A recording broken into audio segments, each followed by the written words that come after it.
جا ہے ہو हाँ خبر و من معصوم بامریم معصوم بامریم دارا سه فرزندم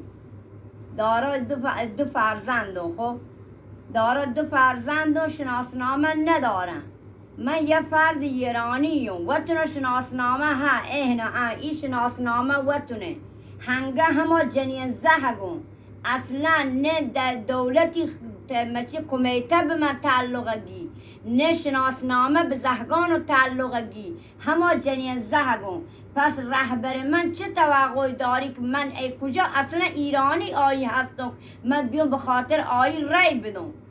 من هر جا رابطه تقاضان داده که بخاطر زهگان و شناسنامه هیچ که بگور دل من گریب و بدبخت یعنی هیچ که اصلا توجه نکن من گناه دارم بخاطر خدا به هر مسلمانی این پیام من رسیده شما یعنی رهبر اگر رهبر واقعا هستن دولتی هم ملتی هم به من عاجزه به من بدبخت رسیدگی بکنی این زهگان من شناسنامه ندارم خدا بالا سر زهگ من جرأت نکن تا بازار برو سر میدان کار بکن من دبدوارشی دبدوار آیل رو کلپتی کنم چون نانه ورم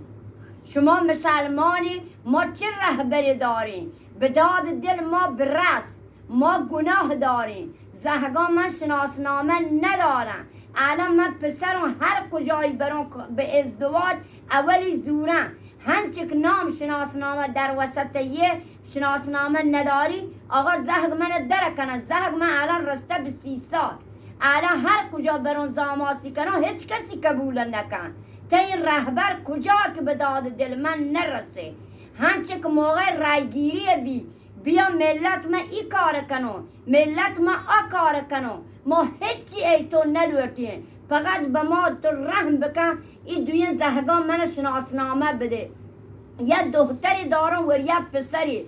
شناسنامه ندارم تو به خاطر خدا اگر واقعا رهبر ماه به ما کمک ما را بکن توقع داره ما رای بدهیم برد رای گیریه که بیا ای کار کنم برو بیا آ کار کنم برو خب به من بدبخت من الان این شناسنامه من هنگه نه زهگ تی ثبته نه شوی تی ثبته من همه جنین زهگم پس تر چه توقع هست که من به تو رای بدم من دارا یعنی 3 نفری هم 2 تا زهگن یا مادری شوهرم فوتی کرده الان شوهر من 8 تا 9 سال فوتی کرده من 22 سال بوده شوهر من فوتی کرده من دبدوارشی دبدوار آیی کلپتی دارم کنم به تکینا زهگ من جرأت نکن سر کار برو زهره نکته بازار برو به جرم افغانی دارن گرانتی هر موقع بازار رو سر میدان مگه زنگ جا ماما بیا که من مامور دولت گفته به جرم افغانی من دوتا لمرز کنم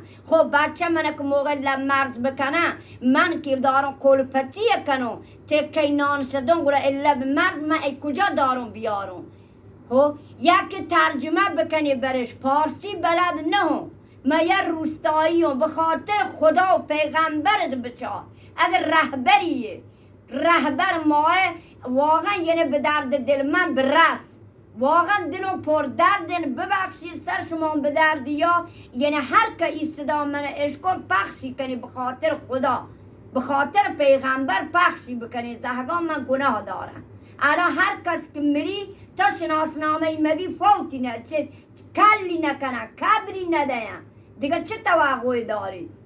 خب هر که این خبر من به گوشی رسیده هر که پیامی مکنته الله بالا سره پیامی بکنی به خاطر خدا الله تمہیں اجر بدم بره توکل به الله